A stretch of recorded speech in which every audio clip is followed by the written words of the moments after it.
Hello, everybody. Welcome to another Dhamma meeting where we will discuss the Buddhist practices of charity, morality, and meditation. Everyone who is interested is welcome to join. We shall start with our first participant, which is Felicia Chan. Felicia from Malaysia. Good evening, Ajahn. My practice on equanimity progress is good. Awareness and wisdom also remain strong all day long. I feel very calm and peaceful. I have no question at the moment. Thank you, Ajahn. Okay, keep it up. Stay calm, peaceful, no dukkha, no stress, Thank no you. worry, no anxiety. Noted. Okay. Equanimity is very good practice, Ajahn. Yeah. Let go of everything. Letting go of everything. Letting go letting go fight aggregate. Because they are all natural phenomena which we cannot control. Yeah. Everything. Yeah, dukkha. Yeah. Yeah. Okay, good. No self. Thank you, Anatta. Yeah. I'm happy. Okay. Thank you. You're welcome. Only one from Malaysia. Than Ajahn, I saw Than Ajahn walking in under the rain during Pindapata last Sunday. I really respect Than Ajahn for showing us in person what is anicca and anatta. That really gives me a strong impact and a strong reminder to my practice. However, as a student, I do think of my teachers' well-being. Yeah. Have Than Ajahn having to walk in the rain. Yeah.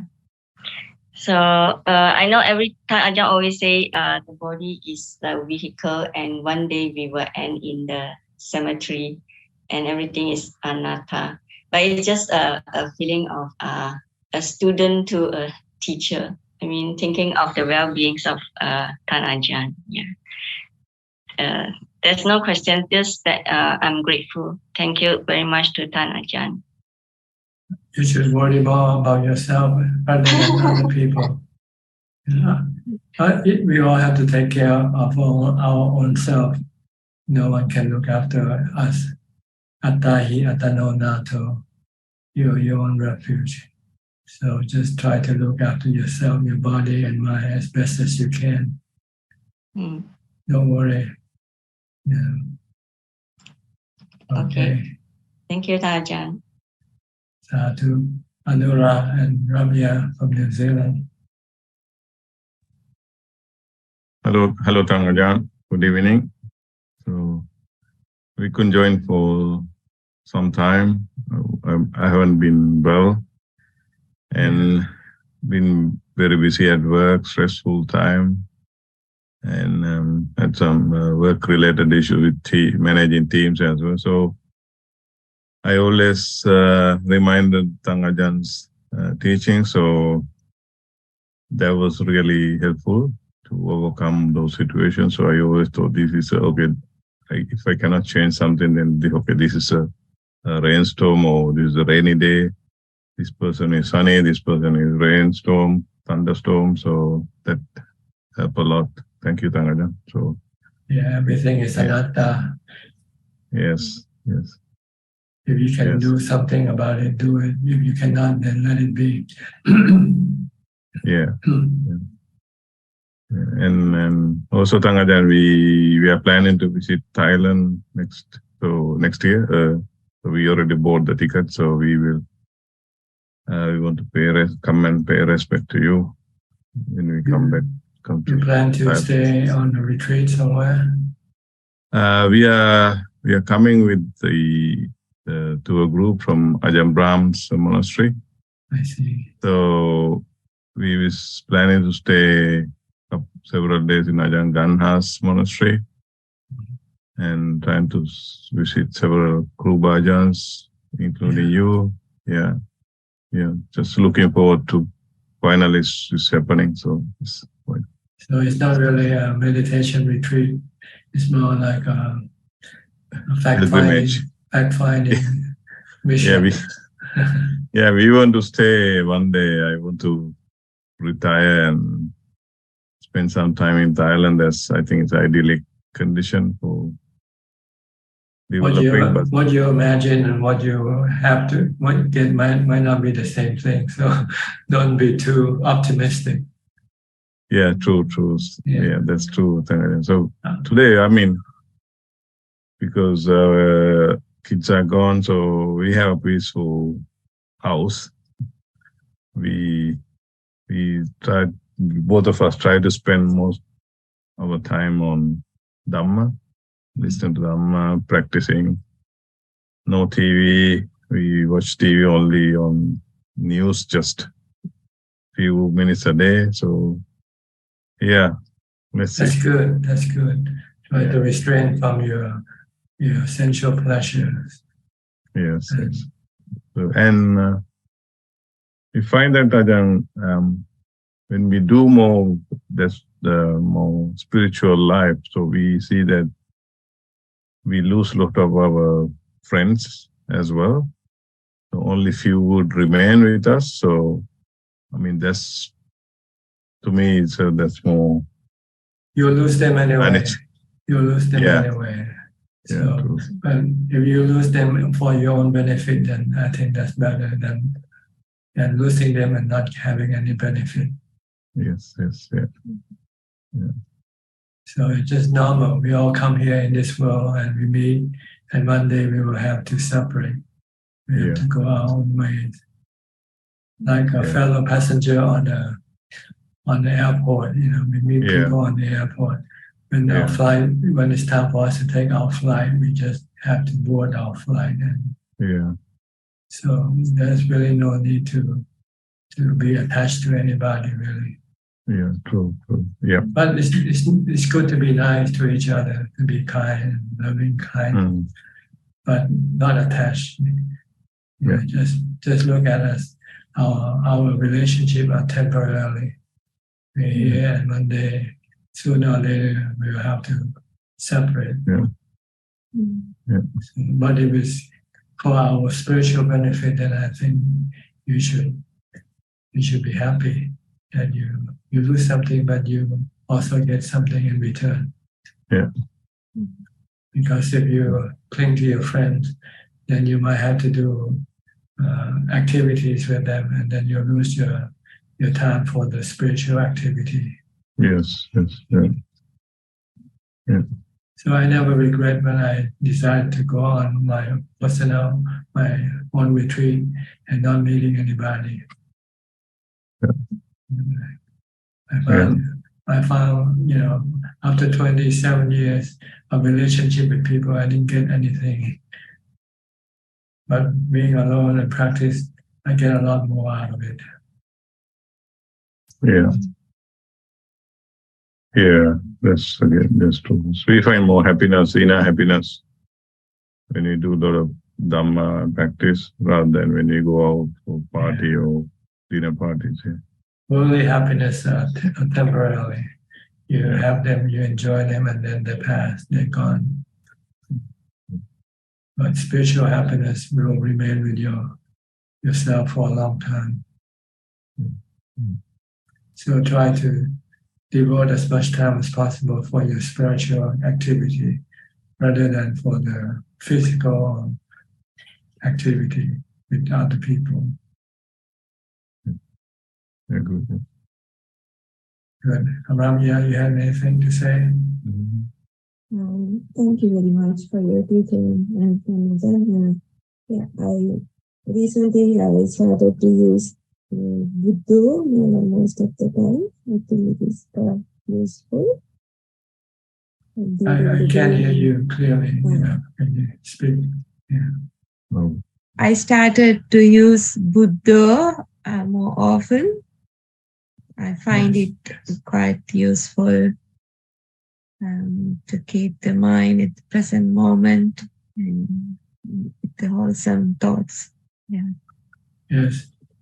Stop your mind from flowing with the thoughts that keeps flowing in your mind. You couldn't stop them, but you can't stop them, but you can leave them alone and have something to tie you, not to flow with the thoughts, which is your mantra, your meditation object. So have something to tie your mind with. Have something to tie your mind with, so you don't lose your mind with the stream of thought that keep continuing, flowing all the time. So, and I also use Buddha whenever I wake up or even walking time. Yes. So I find that it's so simple technique, but it's difficult to get used to. The practice. We are not used to tie our mind with something. We tie our mind with our own thoughts. So we go with the thoughts. Now we have to do the other way around. Not to go after our own thoughts. We have to rely on something stationary like Buddha. Don't try it. Keep trying. Yeah. Yes. It's a long process. It isn't something that you can do it right away and get it right away. Yeah. But the more you try, the easier it will become. Yeah. Okay. Thank you for your teaching, Ajahn. So really, you're welcome. Thank you. Yeah. Okay, Indira and Pia from Toronto, Canada. Hi, Ajahn. So nice to see you. Good to see you. Good morning from Canada. Yeah. Good evening from Thailand. Ajahn, I had some questions, but listening to Rame and Anura and the lady before, I got answers, especially Attahi Attano Tato Kohinato Parose. That's something I wanted to ask because my 92-year-old mother is living with me. And sometimes I do everything for her, but sometimes, and especially because you said you always have to be a servant and Santa Claus. And I try to practice it as much as I can, but there are times that it gets, it's very tiring because I'm the only child in Toronto, so everything is on me. But listening to the other answers, I got lots of questions, I got lots of answers. So thank you so much. You're welcome. So, no question tonight? No question. Yes, I got answers to my questions. Okay. What about you, Pia? I always have a question. You talk about Buddha. Is it? I guess it's something like either short circuiting the mind of from your thought world, just anchor you down to a word, or is it going a bit further, like Buddhanusati, something you recollection of Buddha's qualities, like you at the Buddha, when you know the qualities by heart. But when you say Buddha, is it the qualities of the Buddha or Buddhanusati, or is it just a technique where you anchor the mind to a sound? It is like reversing your thought process. Your thought process keep going forward. So you want to reverse your thought process so that you can stop it eventually. It's like on an airplane when you land, they have to use the reverse thrust to slow down the speed of the plane when they touch the ground. It's a braking system to break your sankhara, slow down your sankhara, and eventually stop your sankhara. Is it like something originated in the Thai tradition? Because I don't see much in the sutra text like a technique of a sound, like breaking the. I mean, it works, but I'm not doubting that. But I just want to know where it originated. Well, it's one of the 10 recollection in the 40 Kammatthana, the recollection of the Buddha's quality. Oh, Buddhanusati. Yeah, Buddhanusati. Another one. Yes, that's the question I had there. But we can shorten it down just to his name. Just for simplicity's sake. That's right. I got For it. a lot of people, uneducated people, they might not understand the Pali, the Itipiso, Bhagava, Arahang, Samma, Sambuddho. Maybe it's too difficult for them. So make it simple. Just say the name of the Buddha. Yeah. Got it. So, so even Buddhanusati is out of the 6 Anusati Bhavana in the Sutra text says can lead to jhana. So that's right. I guess that's right. Yeah. So the mind can get serene, happy, and lead to like full concentration, stillness, complete stillness, because it stops sankhara temporarily. So this is a short form of it. Got it. Yes. The other question is a bit technical. We talk about Kama Loka, Rupa Loka, Arupa Loka, Kama Bhava, Arupa Bhava, and then Kama Tanna, Bhava Tanna, Vibhava Tanna. All they correspond Rupa Jhana, Arupa Jhana. Do they all like in line with the same thing, or is it because it's sometimes confusing those terms?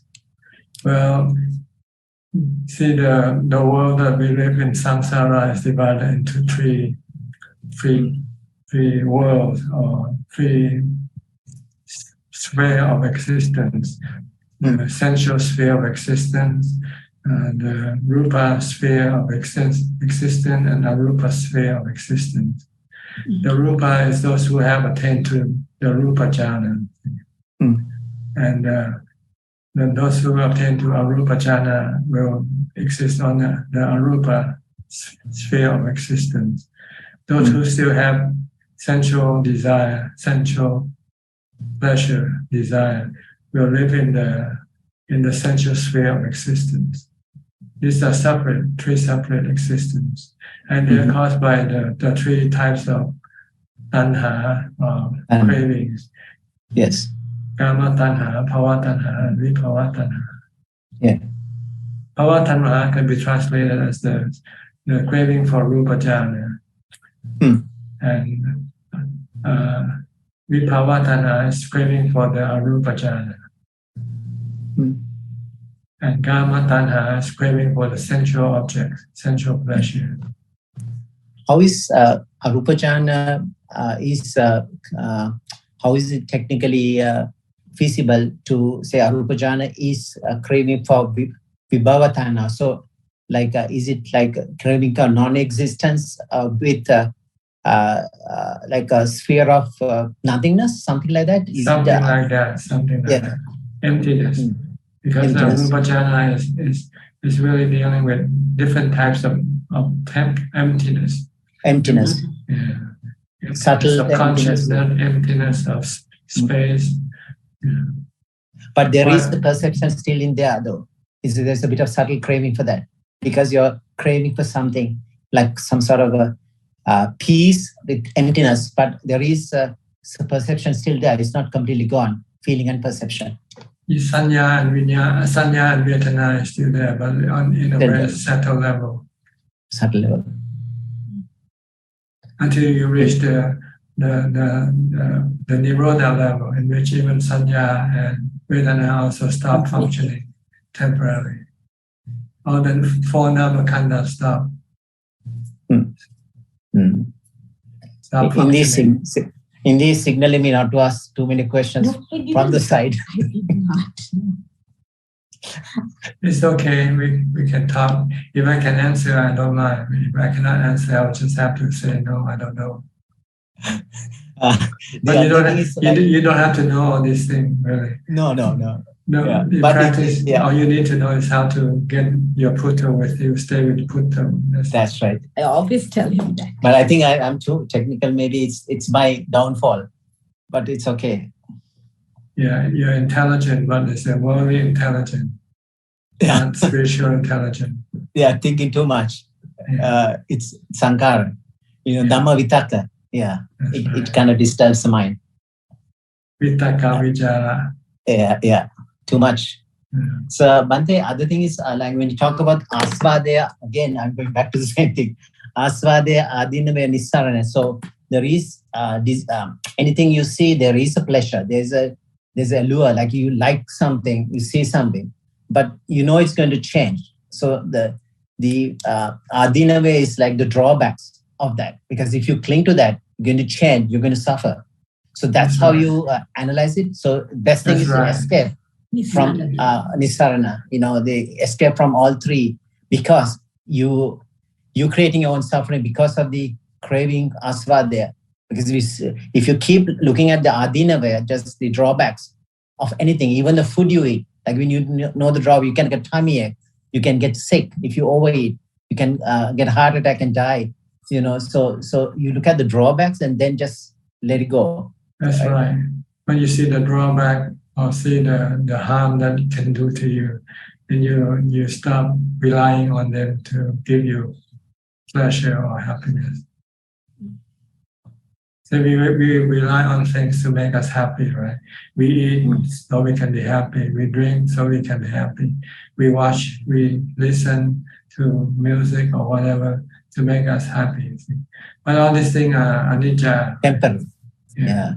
Just like licking a bone, a dog licking a bone, Buddha said, is nothing at the end. Nothing, it's not just satisfy us. Yeah, they satisfy you, but they don't give you contentment. They don't fulfill your mind with contentment. They keep your mind more hungry, more wanting more. And one day you will not be able to go after what you want because your body will no longer respond to your craving. Then you will end up living in depression because you cannot go after things that you used to be able to do before your body starts to become incapacitated, not able to go outside the house. You have to end up living in hospices or in that's true. old age people house. Because the body is also anicca, and you need the body to go up. No, exactly. Without the body, you cannot go after sensual pleasure. No, that's true. But Thanajan, when do you sometimes with your parents, your children, you have your commitments and you're obliged to. But when do you sometimes you want to say no because you know that how do you time to time, I think you have to withdraw like a tortoise, withdraw the legs inside, and then it's not necessary to put the legs out, but to walk. But sometimes you need to withdraw inside because you can't pour out of an empty cup. Your cup has to be full too. So you have to always, meditate and do your own work so that you have the strength to go on, right? So that's the question. No, when do you, what I'm saying, the question is... When you have to draw the line. Draw the line. It's very difficult sometimes balance. In day life, the balance, because the commitments... The sweet spot, where it's in the golf you talk, where do you stop, right? Which way you pull or push to the spiritual path as well as the sensual path. You get caught. More than sensual, it's the commitments you have to people you care, family members, those other things you can, friends or society, as you go along the path of Dhamma, you can curtail those things and you have your time for your own practice. But there are certain things it's very difficult to draw a line, So you have to look at the Buddha's example. On the night he decided to leave the palace, when he heard on the news that his wife gave birth to a son, he decided not to go look at the son. Because if he sees, then this attachment will be overwhelming. Then he will not be able to do what he had wanted to do, is to leave the palace. So he didn't go to look at the baby, the newborn baby. He has to cut off his sensual restraint somehow, some way. His attachment to his family. Family. Yeah. I mean, he's the perfect example. For us, it's we're already too late now. We have 2 kids, we have their commitments, they have their issues, talk about on the phone every day. So counseling, all those things, it's it's too much. Even today, Well, that's a way though. You know how to look at things. Just imagine if you should die today, what you're gonna do with them. Yeah, that's what I told one of my patients. She was very sad yesterday, workload, everything. I said, pretend you're dead. Company will go on. Just pretend you're dead for a week. What can you do when you die today? If you die today, what can you do with everything? Yeah, the company will go on. They will manage somehow. So pretend you're dead for 2 weeks. I gave her a letter for 2 weeks to keep offer. That's what we call death contemplation. Yes. Marananusati. Marananusati. Interesting. Thank you, Bhante. Thank you, Bhante. Thank you so much. So nice to see you. And please practice the Theruvan Saranai. Next, Tipawan from Idaho, USA.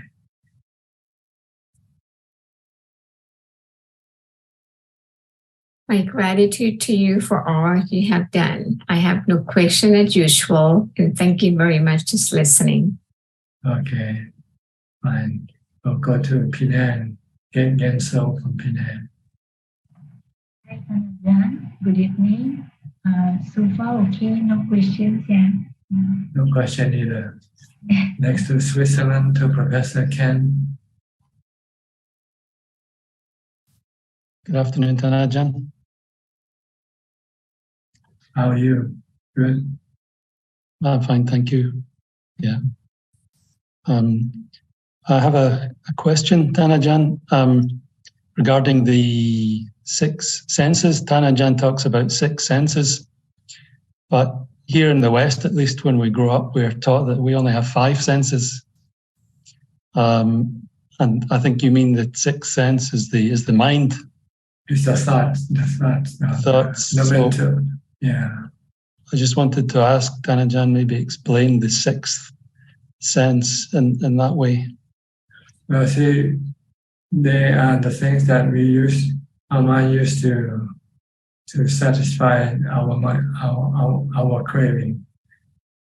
We go after the 5 senses for pleasure, the essential pleasure. We also use the thought for our pleasure. Sometimes we sit and daydream and dream about good things. This is just another way of giving pleasure to the mind. Besides the 5 physical part, there's also the mental part also. Okay. So that when you sit down and daydream about how nice things will be, you feel good from that, right? Okay. Imagine you're gonna meet somebody you like and spend time with them and enjoy your time with them. This is also another form of indulgence or craving. But sometimes you cannot control your thought. That's the problem. When your thoughts start to think about bad things, then instead of getting pleasure, you get in dukkha, you get stress from them also. Just like you would get from the other 5 sensual objects. So there's just another part of the way the mind rely to satisfy its cravings. Okay.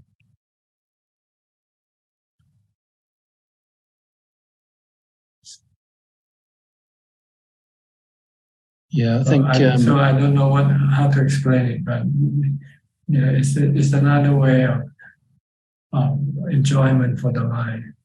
To think about things that it enjoys. Yeah. Okay. That's very clear. For people, and maybe it's just me, but in the West, I think if you say someone has a 6th sense, it means they've got some kind of supernatural power. It's a different meaning. It's it's completely different. Yeah. That is also in Buddhism, but you have to get to the level of jhana, the level of upajjhara samadhi, before you will be able to access this special ability to use your 6th sense to be able to read the mind of other people or to connect with spiritual beings, for instance. Yeah. The mind has this, not everybody though, not every meditator who have achieved samadhi will be able to access this. From what I heard, from what the teacher said, there's just a very small group of people, maybe 5% of all meditators will be able to have this spiritual psychic power. Mm-hmm. Like the Buddha, he had this psychic power, so he used it to connect with the spiritual beings when he taught Dhamma to them at night. He taught Dhamma to his mother who passed away many years before.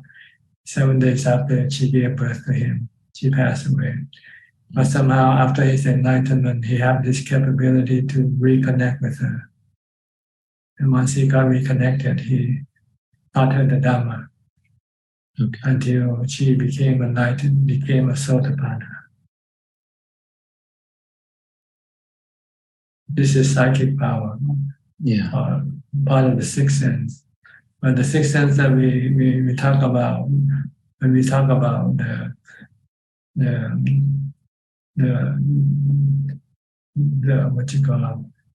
sense that we use to access our sensual objects. We use the eyes, ears, nose, tongue, and body, and our thoughts to access our sensual pleasure. When we use our thought, we think of a place we go to, like holiday in Switzerland or holiday in Spain. When you think of that, you feel happy from thinking like that. Or thinking about someone you love, but you're not there with that person yet. But just about thinking about that person can make you happy already. Okay. So this is another way of satisfying the sensual cravings, the mind. So the mind has six options, 6 things to use to satisfy itself with. The objects you see, the sound you hear, the taste you taste, the smell you smell with, the flavor, and the things you touch with your body, and things you think with your mind.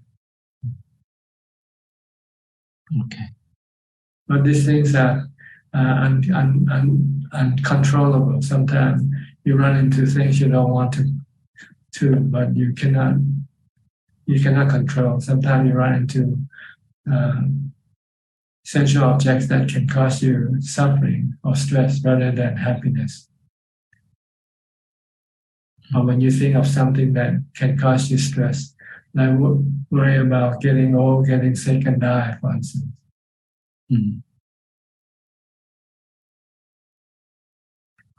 Okay.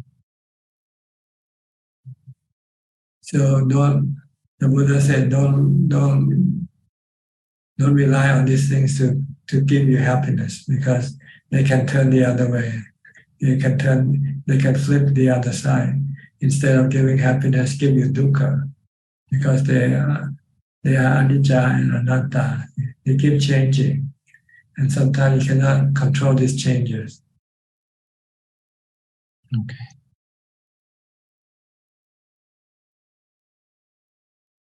Okay. Okay. Thank you very much, Thanajan. That's very helpful. Thank you. Okay. Kokseng from Singapore. Yeah. Good evening, Ajahn. Tonight I'd like to ask 3 questions. Please allow me to read from the Mangala Sutra, verse 8. To be patient and obedient, or being easy to advise, to associate with monks or sight or samanas, and to have timely discussions of the Dhamma on due occasions. This is the greatest blessing. So maybe Ajahn, you can help us to relate what the Buddha said 2,600 years ago to our present context. Well, to be patient is to remain calm and with equanimity and not react to things that might cause you feel uneasy or uncomfortable. So you have to learn to be patient and try to face things calmly and not reacting in a way that can create more problems, like anger or something. When you hear or see something you don't like, sometimes you need to be patient. Just remain calm and don't react with emotion. Because when you react with emotion, things can go bad. It can cause you self-harm and other people harm. So it's better to be patient. Take things as they come. Don't.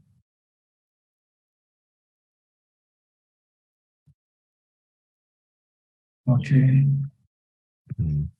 And being easy to advise. This is like the way to learn things. You learn things because you behave yourself like a student.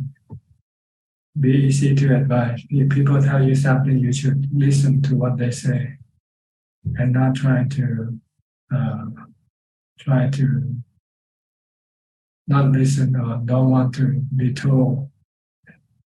Because being told is really better than not being told. Because sometimes you can do something wrong and you don't know it. And if someone tells you something that is wrong with you, then if you know and then you correct yourself, then you will be a better person. So always to be a learner, be easily taught. Don't be someone who is hard to teach. Because if you behave like someone who is hard to teach, then no one wants to help you, to teach you anything. And to meet monks or meet enlightened beings, because they have more knowledge than we do. When we meet them, we can learn things from them that we don't know. And listening to Dhamma talk also give us the knowledge that we don't have. So these are good practices. So timely discussion, does it mean that it must be at the appropriate time? Yeah. When everything is ready, like tonight, we have timely discussion. If you want to discuss it tomorrow or yesterday, that won't be. Because we're not available. I'm not available. So this is what you mean by timely. When everything is in place. Like in ancient time, during the Buddha's time, in order to listen to Dhamma talks or listen to Dhamma discussion, you have to go to the temple, monastery. And you can do this on your day off. On your working days, you won't have time to go to the monastery. So this is what he meant by timely, when the time is right for you, when you have the availability.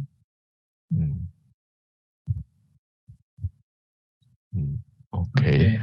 Okay. My question number 2 triggers from what Alvin Lee was asking last week about Sotapanna during the dark period. And I'm thinking that as long as we can attain a stream winner of Sotapanna, we do not need to fear of the dark period or the dark age, because we have the Dhamma light within our hearts. So is this thinking of mine, is it correct to think along this line? Well, once you become a Sotapanna, you have the blueprint for building the whole house, building Nibbana with you. You have the photograph in your mind, and you will never forget it. You see the Four Noble Truths in your mind from your practice. Once you see it from practice, it will be forever embedded in your mind. So you can use the Four Noble Truths to stop your other dukkha problem. Eventually, then you will solve all the dukkha. You will eliminate all the dukkha from your mind by using the Four Noble Truths.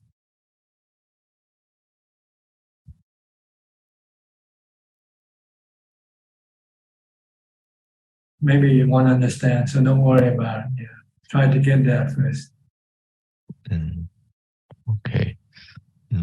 Okay, my question 3 is the Mangala Sutra was requested by Deva to the Buddha, but the Deva realm is actually higher being of existence than the human realm. So why do they ask the Buddha who is in the human realm then? Just a technical question. Well, because the Buddha have all the knowledge that nobody else has there. But the Deva being they are supposed to be more superior than the human realm. So why superior only because they have more loving kindness than human beings. They give dana. That's all. But other knowledge they don't have. They only have this knowledge of loving kindness, of helping, giving happiness to other people. They like to do charity, so they're considered higher than people who don't do charity. Okay. Yeah. But in terms of Dhamma knowledge, they're still ignorant, just like anybody else.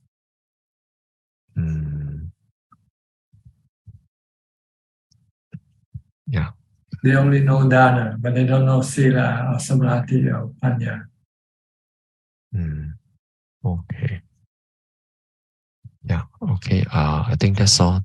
Thank you, Prajan. Okay. Yeah. Yeah. Next, Alvin from Malaysia. Good evening, Ajahn. I don't have any question. Just listening in. Thanks a lot, Ajahn. Okay. Next, we have our newcomer here, Stalin Veti. Where are you from, Stalin? Can you unmute your mic? Okay. I wonder whether you can remember me. Oh yeah, from California, right? That's right. That's right. You hadn't come for over many years because of the COVID, I guess. Yeah, that's true. I saw you on the video the other day. We have the rerun of our conversation on the mountain posted on there. I think last week, or this week, I'm not sure. Okay. Have you seen it? I saw a few of them. Yes, our conversations. I saw a few of them, and me and my wife. She had surgery and all that. One of the reasons that we couldn't come and see you, and also because of the COVID. And Tan Ajahn, as we discussed last time when we met, I'm still stuck at that Pabbasara Chitta level. Stuck at what? At that Pabbasara Chitta level, that Avijja Chitta level that we discussed. Avijja Chitta level. That level. Still stuck on that level. That Pabbasara Chitta. Pabbasara Chitta. Pabbasara Chitta, luminous, yes. Luminous mind. Luminous mind. That's when you have reached the anagami level. Once you have reached the anagami level, your mind will become luminous because you have eliminated your sensual desire completely. Yeah. So stuck there. That difficulty to go beyond that. You have to see it as anicca, dukkha, anatta also. Yes, if you look at the luminosity of the mind, it isn't constant. It changes. Sometimes it dips. Yeah. So if you rely on it for happiness, then you will get dukkha when it starts to become less luminous. That luminosity is the avijja as such. Avijja means you don't understand the nature of this luminosity as being anicca, dukkha, anatta.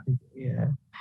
And so I try to concentrate now on the Paticca Samuppada level, looking at it, thinking in the way that when the mental arising occurs, there is the conditioning of the mind. And conditioning of the mind is that it's subject to anicca, dukkha, and anatta. don't be attached to this luminosity because it is. No, I don't get attached to it, but it's just another anicca, another impermanent thing. That's right. Let it be. Let it change. If it should change, let it change. Don't try to protect it. Yeah. Beyond that, there is nothing there. So I just thought I'd talk to you after a long time. I have not seen you. So as you said, I'm trying my hard to proceed. Mm-hmm. Whether I can achieve the point that we discussed, I don't know. But I'm proceeding. Well, you first have to be able to let go of your body first. So try to be able to live with your aging, sickness, and death, and not be suffering from it. Be able to rise above it. I am not worried about that part of it, about aging and so forth, because I can see that there is the lack of a capital I, because once you experience that at that first arupa jhana level, with that pabbasara chitta, you tend to realize that the capital I is nothing but a total illusion. But the point is, yet you have that conceit holding on to. Conceit comes from your delusion by trying to separate people into different categories. Yeah. By their race or by their body, by their body appearances. Yeah. But if you look at the real nature of people, we are all the same. We're just mind, body. Nothing but suffering. Yeah. That's all. And trying to differentiate them and trying to make them more inferior or superior to you can cause you suffering, unnecessary suffering. Okay. My wife, Sheila, you can remember her. I think you want to ask a question. Go ahead. I just wanted to ask, now a Sotapanna, when they have destroyed the view, since they have destroyed the view, now they have the right view, then they are in the Eightfold Path, right? Yes, they are in the Eightfold Path. They have Samadhi, right view. The right view is that the body is anicca, dukkha, anatta. Yeah, and no self in the body. It's just work of nature. Right. It's created by the four elements: the water, the earth, the fire, and the wind element. Right. And they will be continuing in the Eightfold Path, always having the right view, right thought, right speech, and right livelihood, and right concentration, and all that, right? That's right. It keeps moving upward with a different level of right view. See, but the right action and right livelihood are all the same for every level. Right. The difference with the differences in the right view. There are four levels of right view. Right, the view that Sotapanna has, a view that a Sakidagami has, a view that Anagami and Arahant have. These are different levels of right view that you have to. Yeah. By understanding or eliminating the samyojana, the fetters, the 10 fetters from your mind. And now when the Buddha talks about the chitta and the mano, since the English language has only one word, mind, is mano a part of chitta, the defiled part of the chitta, conditioned part of the chitta? Mano is usually referred to as the knower, while chitta is usually referred to the thinker. Oh, all right. but they're one thing, but they have two functions. They can the chitta usually refers to the Dhamma Khanda, Vedana, Sanya, Sankhara, Vijnana. And we talk about the chitta.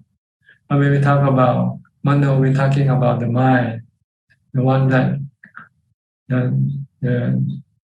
one that contains the chitta. Right. The knower, the one who knows, is the Mano. The mano, the mind, that is why it is impermanent, whereas the chitta is, because the mano is determined, conditioned, therefore it is impermanent, whereas the chitta is not conditioned, therefore it is permanent. The chitta are conditioned, because the nama khandas are conditions. Yeah. They keep changing. But the mano is the unconditioned. The chitta. Mano, the knower is unconditioned, is the knowing element. Mano is a knowing element. But this knowing element also have the chitta contained in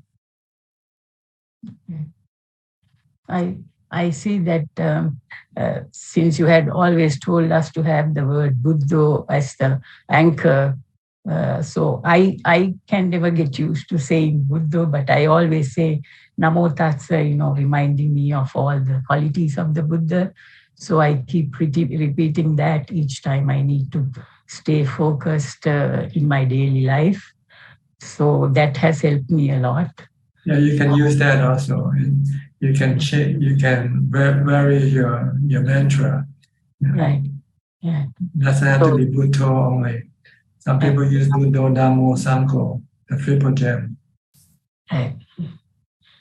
So thank you very much for all your Dhamma. I always listen to your Zoom talks also. And we hope to see you next year. Maybe next year. If everything is okay. Because right now we start to have more COVID. I know.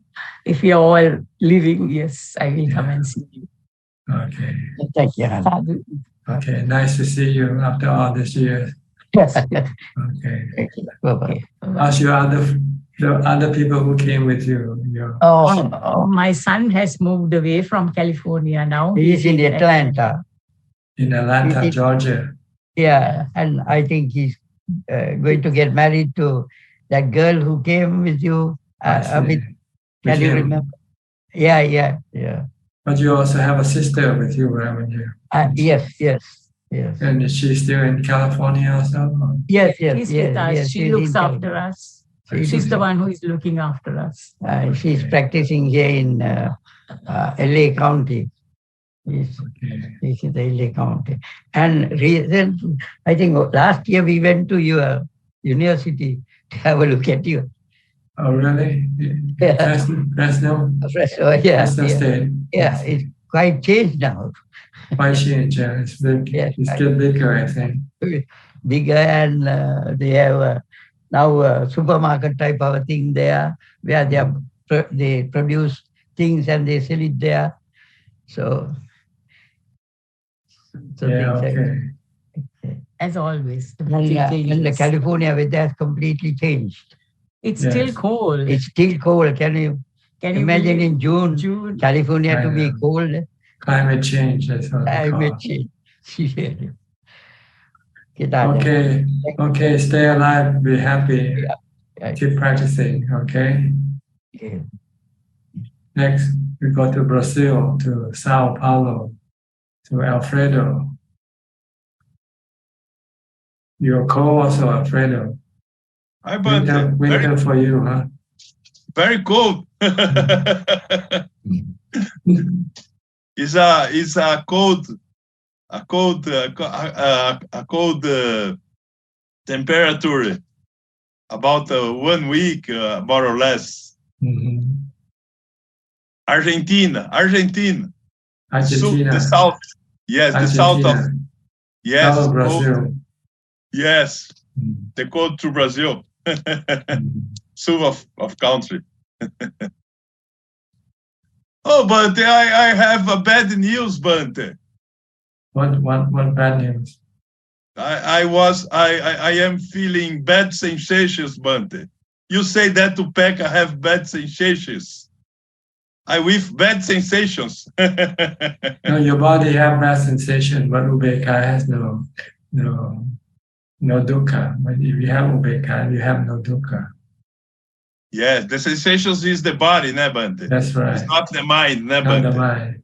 The mind, if you have Ubeka, then the mind can be calm and not affected by the sensation of the body. Yes. Yes. Is normal, ne? But the word is the world, the things of the world, ne? The forasubas, ne, Bante? Is normal, ne, Bante? Other peoples hurt us, like Ajahn Mudito and other peoples hurt us, ne, Bante? Is normal, ne? It's normal for other people to hurt us. Yes. Yeah. Because people like to hurt other people. Yes. So just don't worry about them. Try to stay away from them if it's possible. Yes. Not react. Not reacting, yeah. Not reacting. Yeah. Yes. But the practice is normal, Bante. The practice is normal. Okay. Is the suffering is good to practice or is good to the suffering?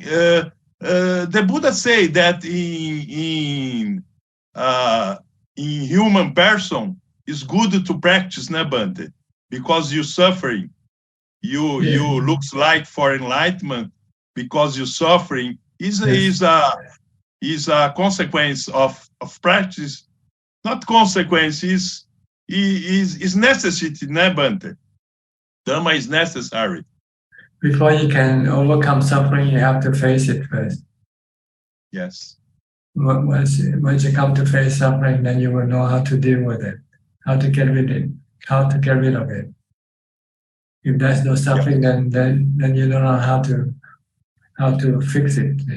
It's like when your house have to be broken first before you can fix it, right? Yes. Yes.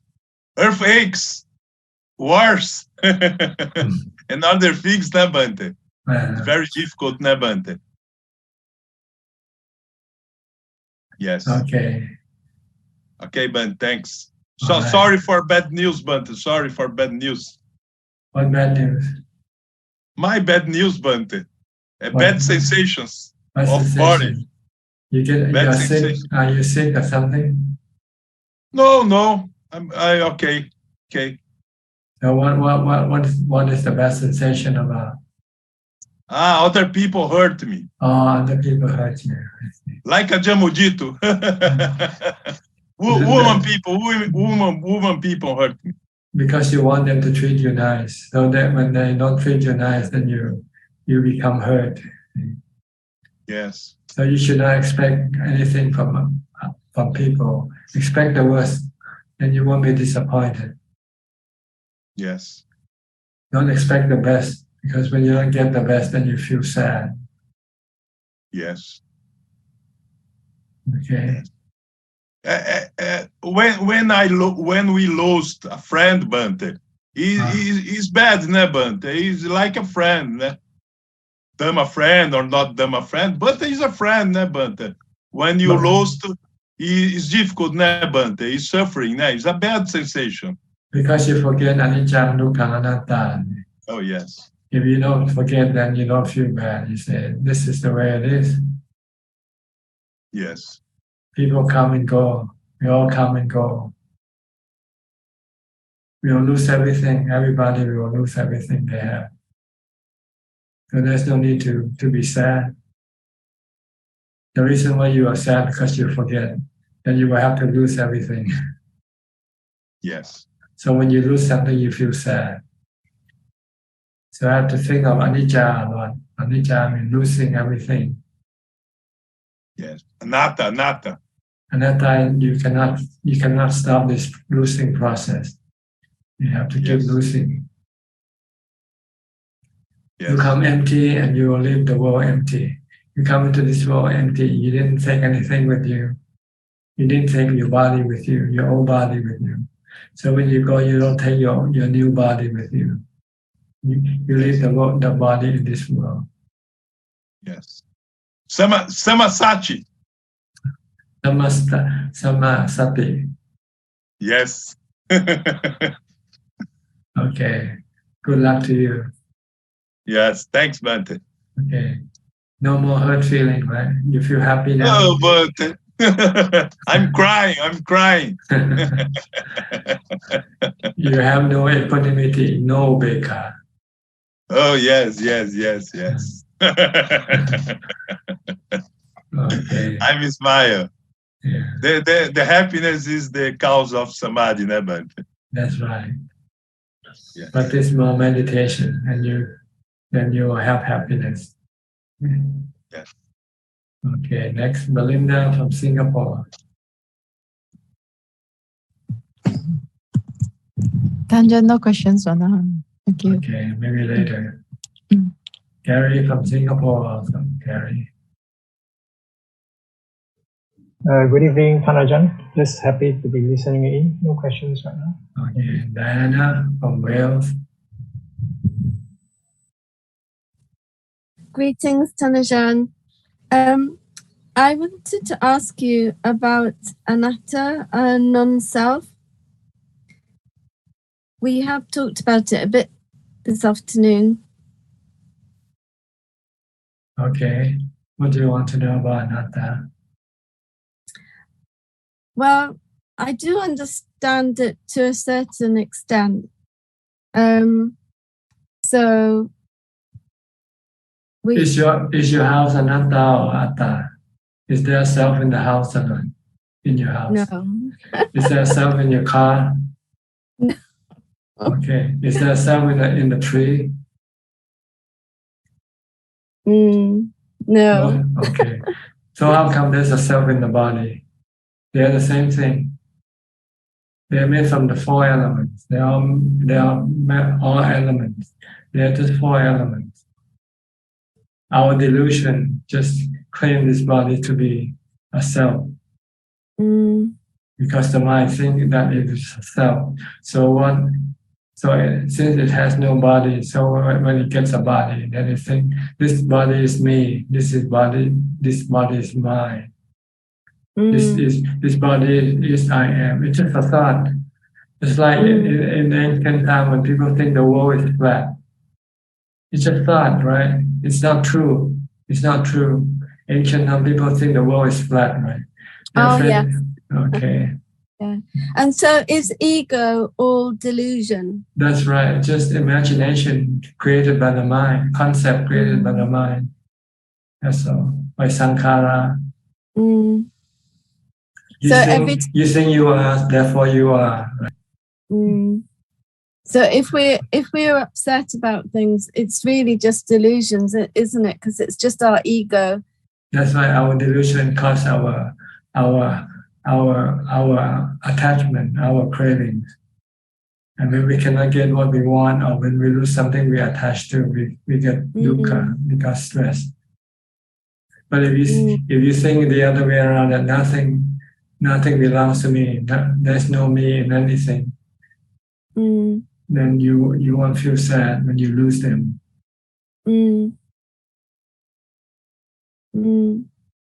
So try to look things in terms of not no self. Just think of it as thinking. When you think, it's just thinking. Nobody think. It's just thinking process. It's a natural process, mental process. Thinking, remembering, perceiving, feeling, knowing. These are all natural process. Nobody behind this. No I, no ego behind this thing. But we've been used to thinking in terms of me, I think, I feel, I know. But there's really no I. It's just a concept that we become so involved until it becomes real to us. So you have to practice meditation. When you stop thinking, And when you stop thinking, then everything disappears. The self disappear. Mm. Then you realize, this self comes from the thinking, from the memory. That's all. When you stop the thinking and the memory, then this self disappear. All you have never just a knowing. Then you can change your view on things. And there's actually no self in anything.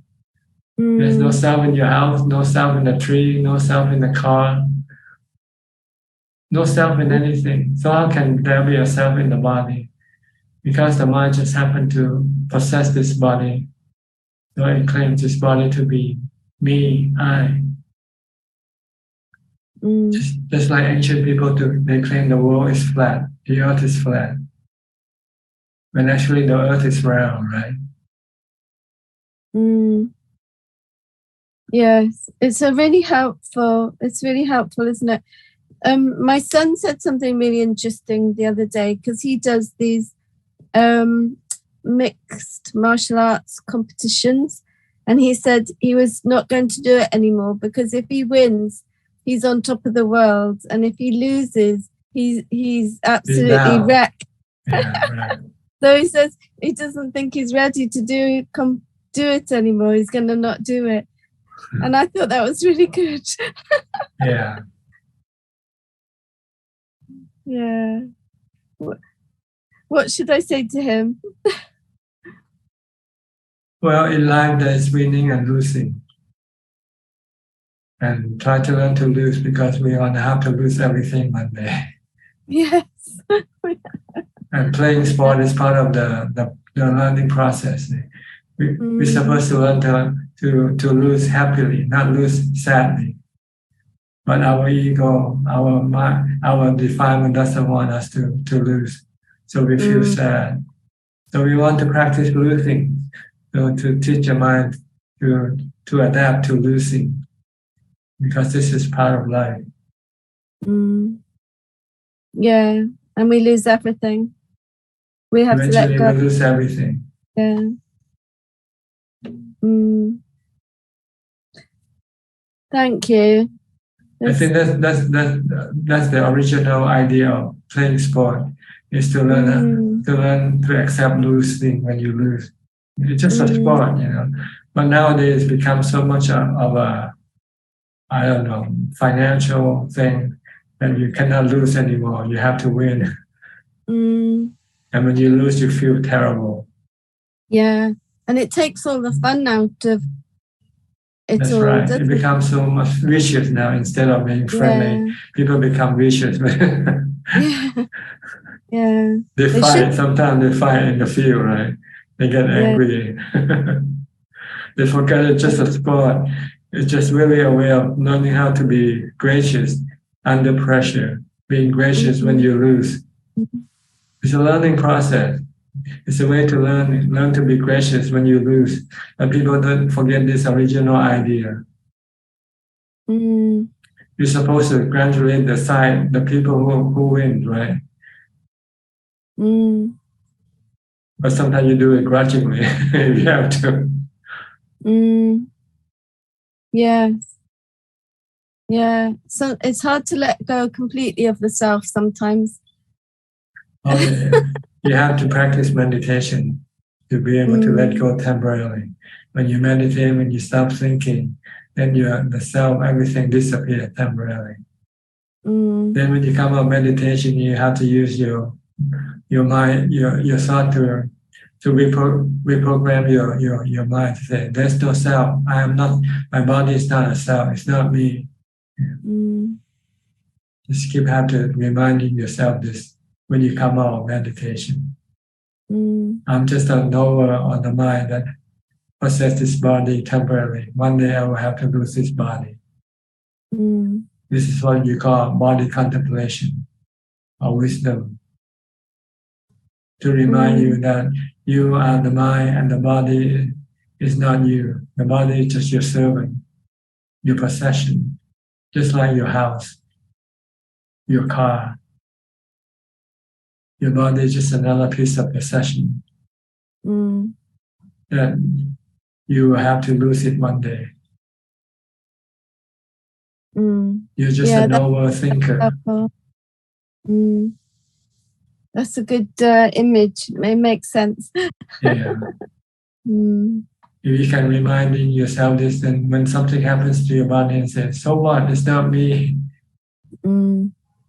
But you forget. When something happens to your body, you feel suddenly bad because you thought that it is you, that something is happening to you. And actually, it's just something happening to your servant. Your body is like your servant. You're the master. You tell the body what to do. But you're not the body. But you cannot separate the two. So you merge them together into one. The master and the servant becomes one. So whatever happens to the servant is happening to the master also.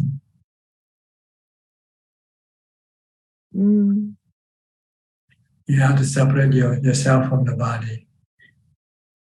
You're the master. You're the one who tells the body what to do. Before you can get up, you have to tell your body first. Get up. I want to get up. I want to go walk. I want to stand. I want to sit. I want to eat. This is the mind telling the body what to do. So the body has to do what the mind tells it to do. Unless the body gets sick, then the mind cannot tell the body what to do.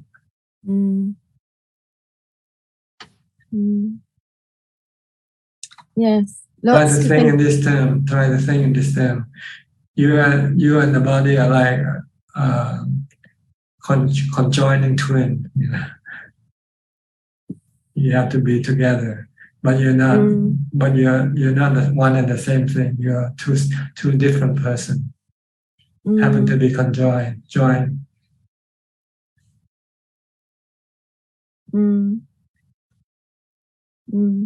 Lots to think about. Thank you. Okay, good. Something to think and also practice. Try to practice that also. Try to treat your body as your servant. You are the master. You're the invisible part of the body of the equation.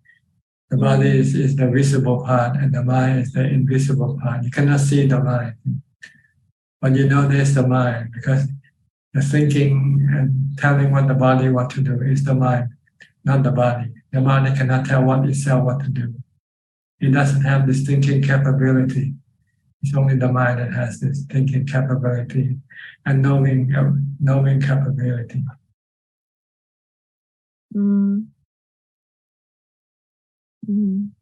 Just try to see when your body gets hurt, tell yourself, it's not me. Why should I get angry? Why should I be sad?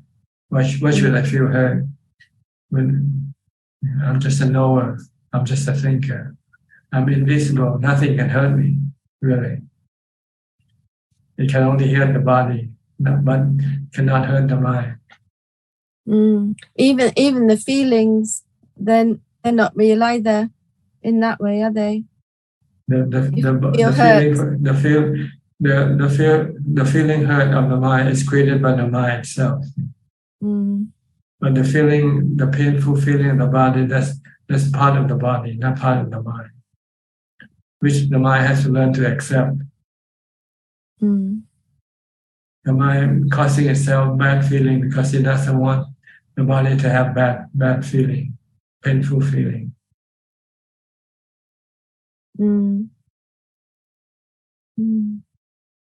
It's quite difficult though. I think you should start with Buddha first. Try to calm your mind and meditate.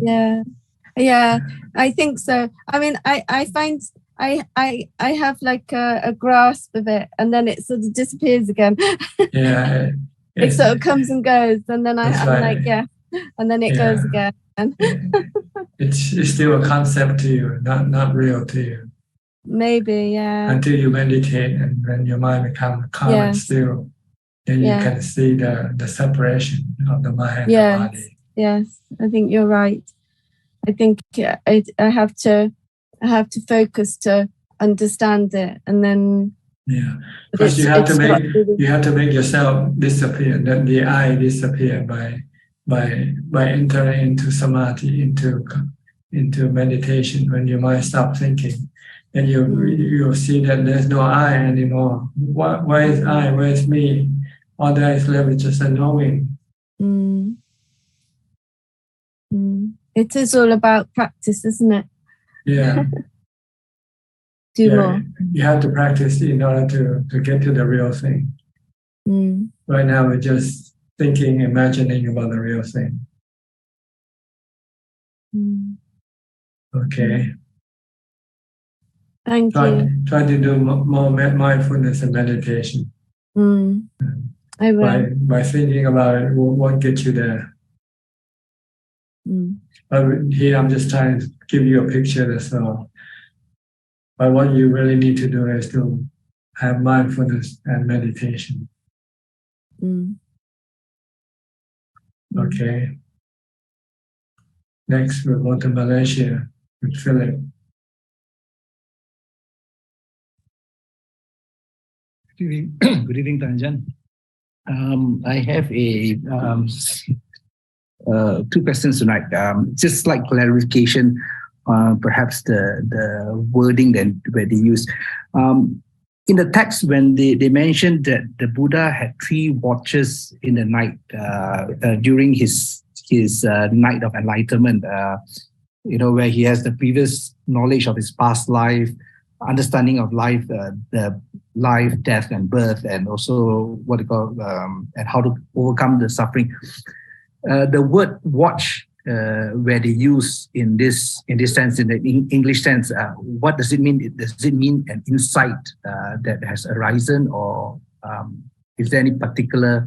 No, the night is divided into 3 parts. Okay. Each part contains 4 hours.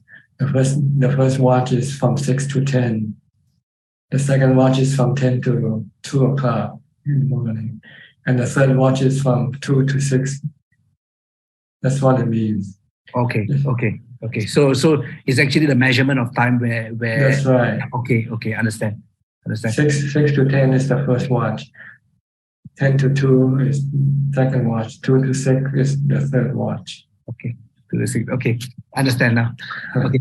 The next question is perhaps during the this is a bit confusing, because at some of the Buddhist texts they said that Mara and the daughters came and visited the Buddha during the night of enlightenment.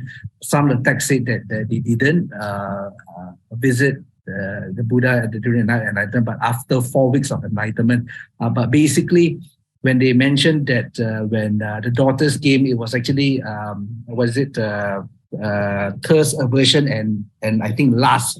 Were they just describing this in a very common manner to the lay people at the time on the Buddha actually abandoning the 10 factors?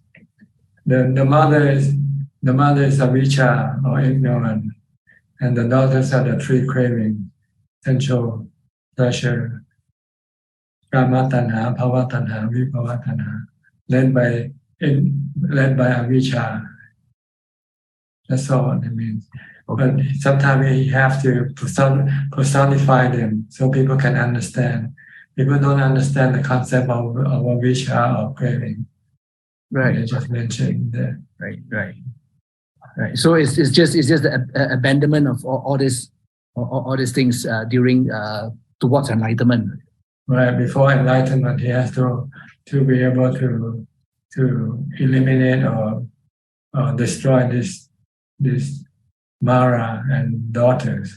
Okay, makes sense. Okay, because when you read it and then literally, I mean, it sounds like almost like watching a cartoon. I mean, I say no, I don't think this really happened. They translate the word Mara as the personification of evil or defilement. Okay, understand. Okay, there's no real body, real people. This is not personification. Okay. And after the what you call the 4th week of enlightenment, I mean, some commentaries also mentioned that Mara came to the Buddha and said, please don't teach the people, because why just go and gain your own enlightenment. These are also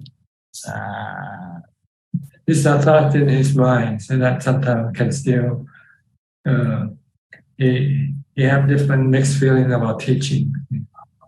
Should I teach or should I not teach? Because he didn't have much time to reflect on this idea yet. So his thought can be conflicting. One side want to teach, and the other side doesn't want to teach. Okay. But so after he have time to reflect and look at the market, the student that he's gonna teach, and he discovered that there are 4 types of students existing in this world. The 4 lotuses, the 4 types of lotuses, the 4 stages of lotuses.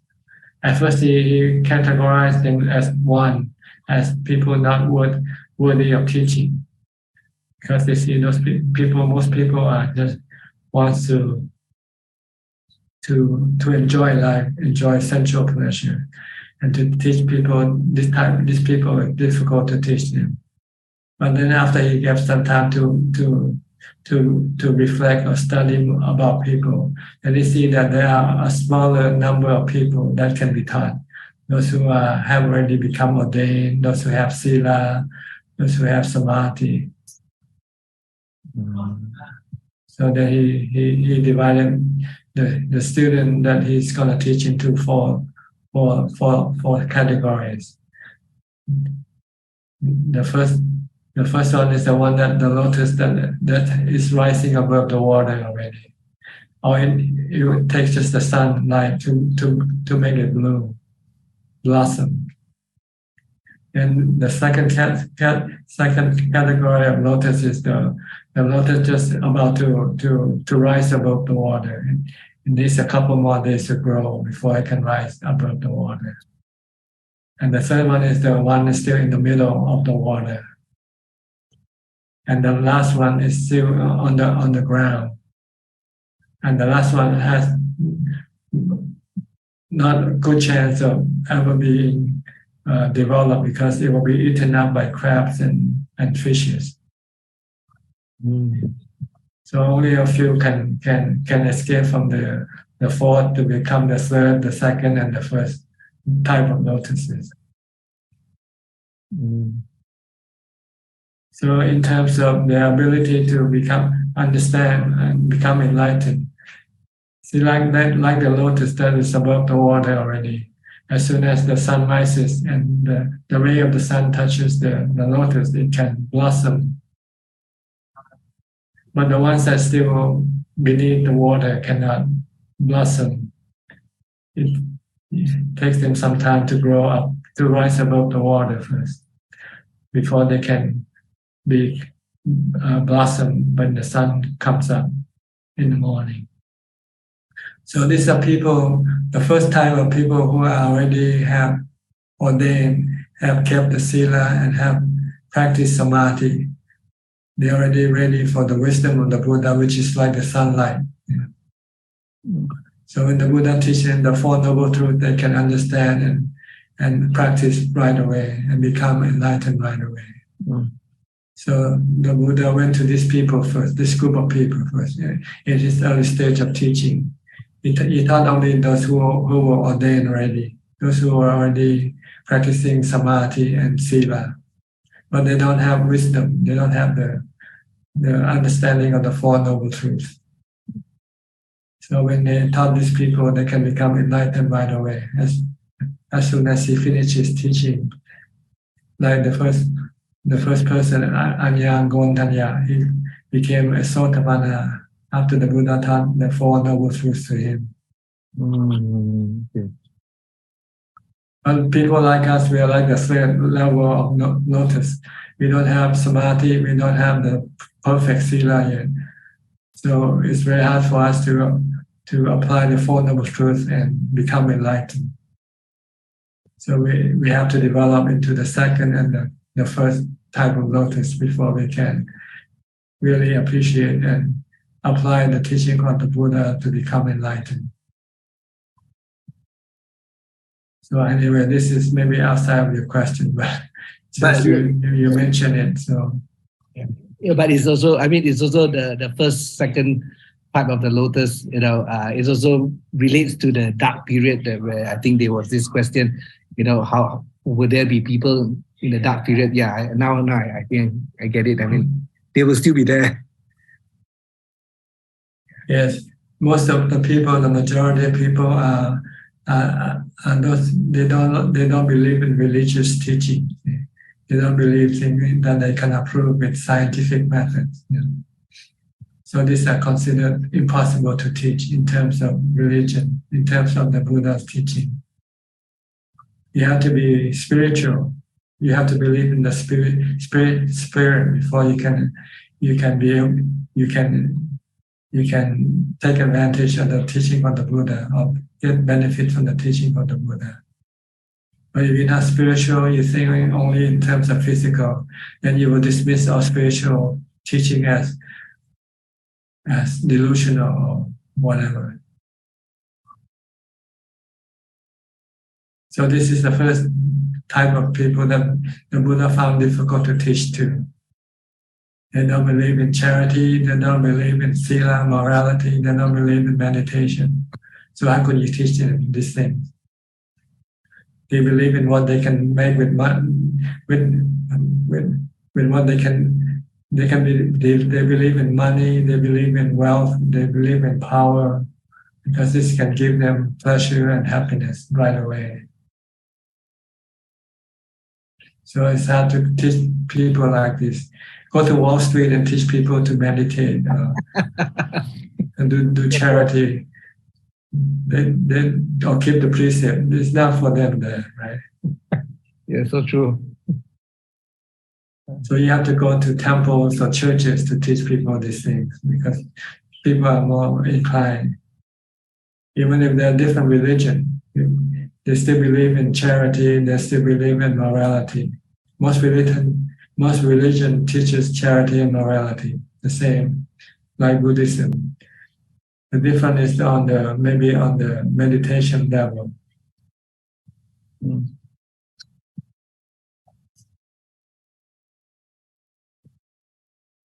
So eventually the Buddha decided to teach because he said there are people who could benefit from his teaching. So he looked for those who can become enlightened easily and quickly first. And then after he finished with the first group, then he comes to the second group. Those people who have charity and morality but still learning how to meditate. So he teaches them the 4 Satipatthana Sutta, how to meditate, how to develop mindfulness, how to develop jhana. When he finished with this group, then he go to the third group. The third group can only do dana and maybe keep just the 5 precepts. So he'll teach them how to practice the 8 precepts and learn how to meditate.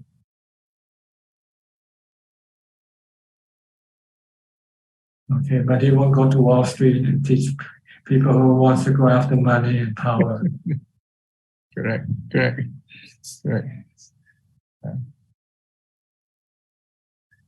Okay, thank you, Ajahn. Understand now. All right. Thank you very much. Sadhu. Okay. Next, we'll go to Vancouver, 3 in check. Father. How are you? Good? Good. What is your observation tonight? Wall Street. You seem to be observing every night. I actually really like the discussion with Professor Kenneth about the 6 senses because I always hear about you talk about the 5 senses. Yeah. I hardly hear about the mind as the number 6 one. And it's a little bit hard to understand about the mind as a sense. Yeah, so that's why it's kept out of the discussion. Usually we talk about the 5 first because it's easier to understand. Because you can see the eyes, ears, nose, tongue, and body. Yeah. but you cannot with the sixth one. Yeah,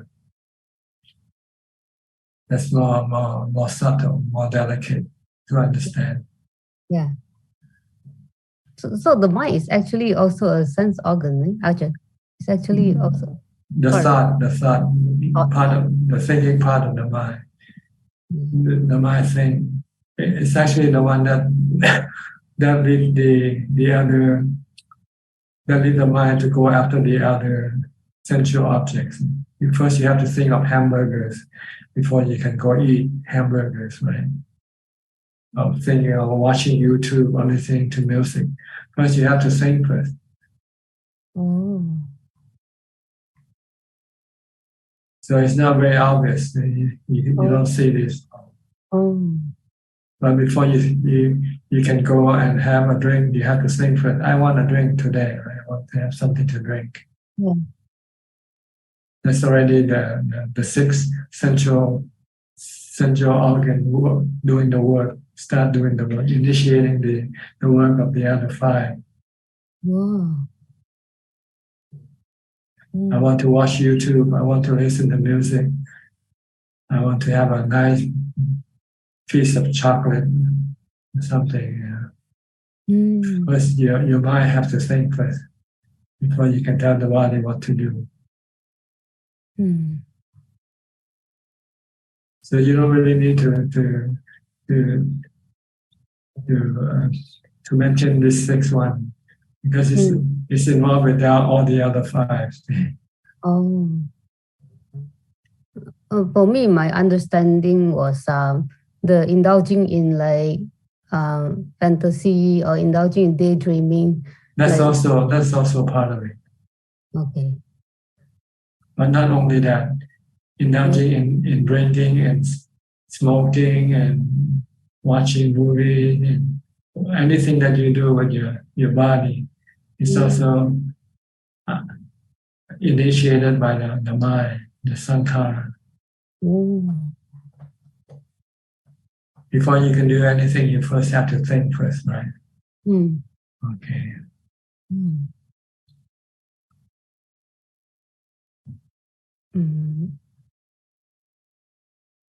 So when you ask us to stop thinking, it's like we you want to stop the initiator. When you meditate, when your mind becomes calm, peaceful, when you don't think about the five sensual objects, then your mind doesn't have any craving. When you don't have any craving, you feel content, you feel full. But when you think of the sensual objects, you start to become hungry. So you want to control your thought, to stop your thought from thinking about the sensual objects by using mindfulness and meditation.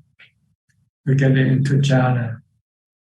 Once you get into jhana, you have equanimity, which is the lack of cravings. No cravings when you have equanimity.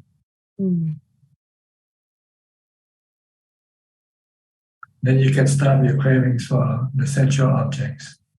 Once you have jhana and equanimity. Temporarily, when you're in jhana, when you come out of jhana, your cravings start to work again. Then you have to use wisdom to teach the mind that the objects of your cravings are all anicca, dukkha, anatta. They will lead you to dukkha sooner or later. When you crave for something, and if you don't get what you want, then you have dukkha. Or if you get what you want more. And if you cannot get what you want more, then you also have dukkha. Sooner or later, you have dukkha because you will not be able to have it all the time that you crave for. So when you see with wisdom that going after these sensual objects will eventually cause you dukkha, then you say it's better to not go after them. You see wisdom, you see the dukkha in all things.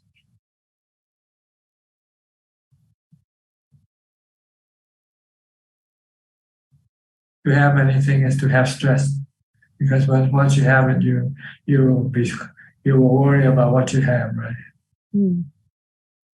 But if you don't have anything, then there's nothing for you to worry about. Simple. Everything will cause you worry. Whatever you have, it will cause you worry or anxiety or stress.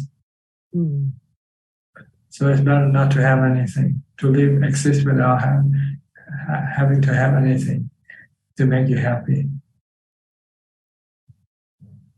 Just have mindfulness to stop your craving. That's all you want. Mindfulness and wisdom to stop your craving. Once there are no craving, then your mind will become automatically happy. You will have contentment.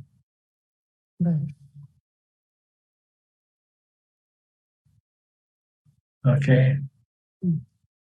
So true. Anything from you, Sri? I have this questions like the mind use like Sankara and Sanya to create like daydreams. Is that first daydreaming? And if you can go after your daydreaming, you go after them. Right? You imagine a vacation in the Bahamas, and once you imagine about that, then if you have the money, then you start to plan for the trip, right? First you daydream about it, and then when you look at your financial status and you say, "Yeah, I have some money, I have some time," then what do you do next? You go after the actual thing that you dream about. First, you have to dream about it first. Yeah. People dream of going on a cruise, on a vacation. And right now, they have the 3-day holiday in the States, Memorial Holiday. So they have to plan for this trip first, right? They have to imagine, they have to fantasize about this trip first. And then they make planning. And then they take the trip itself. And then then they come back home and everything else is gone. So they have to fantasize more trips, more vacation, more things to do. Yeah. But this is endless. It will only stop when you don't have the money to go after your fantasy. When you have depression instead, when you don't have money to go after your cravings. Or when you get old, or when you get sick, when you cannot do this thing anymore. You can only fantasize, but that's not good enough for you.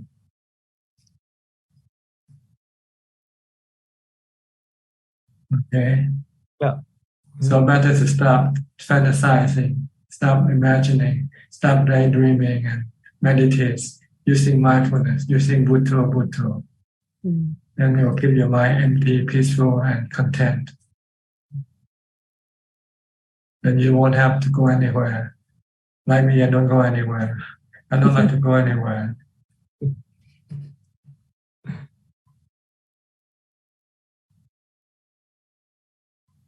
Okay. Thank you, Ajahn. Thank you, Ajahn.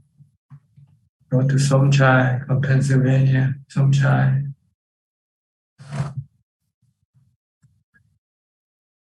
Working. Yes. Professor. Today seems to be you pretty beautiful mood today. Just a smile, speaking, smile. Oh, I understand you more. I don't know about that, but anyway, last night I pinched my nerve for doing some overkill or some. Then I can't sleep. Then after that I said, the body, like you used to taught said, your body is not you. You cannot tell them what to do. So I said, about 1 o'clock, I walk around at home. I said, but let me sit meditate. I sit meditate about an hour. Everything's okay. I said, that's amazing. So only you, I don't know, when I sleep and something happened, I always think about you.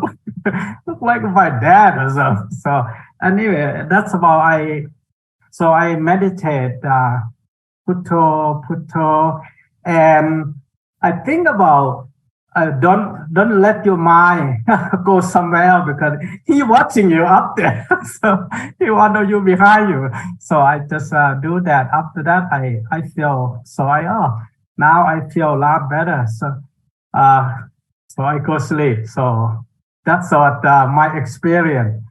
And while I'm close my eye, then I thought about you said about, oh, you not own nothing. You don't even know who you have something out there, like a house, like a thing, like you have, until you wake up the physically. That's the real world.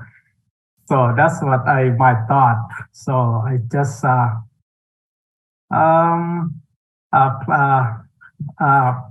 five precept and eight up to almost up to eight. Sometimes a little bit quite make mistake about that, but I'm gonna try to do the best. So thank you. I don't take much time. Good to hear that. Try to practice more and more. Thank you. And thank you, Sui, and Czech too, over Canada there, to get the book. That's what some break time I'm looking at all the time. So, and when you want to come to Niagara Falls, let me know. I'm close to it. I take you. So thank you. Okay. Now you have a guide to Niagara Falls. Anybody wants to go to Niagara Falls can contact Suchart from Erie, Pennsylvania. Okay, thank you. Thank you. Go to Sulan from Singapore. Hello, Ajahn. Nice to see you again. How are you? Better. I'm well now. No more traces of sickness left in me for now. Okay. So happy to hear that. Yeah. And you indeed look much better today. Yeah. I think 2 weeks ago, I think you mentioned that the present moment is empty. So that sentence has been on the back of my mind. Yeah. Then I think the past few weeks, I think I've also been quite distracted. And then it's also like what you mentioned last week. You said that our aspirations or more like our ambitions keep driving us here and there. And then it can cause us to have to go because we want to do this and that. So we should cut back on our ambitions or our desires. So I think the past few weeks I got a lot of desires, like I want to do this, I want to get that, etc. Which I try to resist, and then and indeed it brings a lot of dukkha. So I'm glad to listen to Ajahn, and then to bear in mind your words. Yeah. The less cravings or desire you have, then the mind will become less stressful. Your ambition, your cravings, your desire is the cause of your stress. So we try to reduce it. Reduce your desire and your craving, and you'll find your mind to be a lot more less stressful. Yeah, I find that my desires would actually increase. Like I want to get this, do that. Whenever I feeling more stressed, I think that's when I'm less mindful. Then it becomes more. Becomes more dukkha. Yeah, and also think that whatever you have, you acquire, you will lose everything one day anyway. So why go after them? Yeah, I agree. And also, the more that we get, the more things we have to take care. And it bothers me also. Yeah, better live without anything to worry about. Yes. And learn to be happy from meditation. If you want to be happy, just meditate. You don't need anything to make you happy. If you don't, if you can meditate, you can be happy without having to have anything. No money, you don't need money to make you happy if you can meditate. Yeah. Yeah, I think This is the best way of being happy is to meditate. Yes. Cheapest way also. Yes, everything is getting more and more expensive. But the most easiest way to become happy is just like not to own anything so much. It's, not to own, not to have anything. And just have happiness for meditation. Yes. You have to have mindfulness though. So you have to keep practicing mindfulness as much as possible. Yeah. Then when you meditate, you find it easy to become calm and peaceful. Okay. Yeah. All right. I have to move on now. Okay. Thank you, Ajahn. Okay. Evie from Indonesia. Yeah, Ajahn. Can Ajahn hear me? Yes, yes. Namo Buddhaya, Ajahn. I just come back from the retreat. Come back. Ajahn King retreat. So I'm retreat. So I'm very tired. Is he in Medan right now? No, he retreat is in Pekanbaru, so I go to Pekanbaru. I see. And then Indonesia. Yeah. So I'm very tired now. I just come back to Medan and Ajahn King continue to Jakarta. I see. He is very tired too lah. Did you find peaceful? You find peaceful the retreat? I feel the atmosphere is very different. So much time to sitting because I feel my meditation is decreased before. So I have to try to overcome this if I let it decrease. So I join the retreat lah. Because I feel why my resistance is decreasing, I don't understand. I still have the effort, have the enthusiasm, but why my capability can decrease like this? I don't know. Because your practice is not consistent. You have to make it consistent to maintain your ambition, to maintain your practice. You have to be consistent in your practice, not just on and off. You have to do it steadily, continuously. I think maybe my hour is not enough. I do a meditation every day, every morning, 1 hour, 2 hours, maybe not enough. So can be like it depends on how you meditate. If you meditate without mindfulness, then it's not like meditating. So you have to have mindfulness. Sometimes you have to focus your mind on something, on mantra, or on the breath. If we're tired, we cannot focus there. I think like this.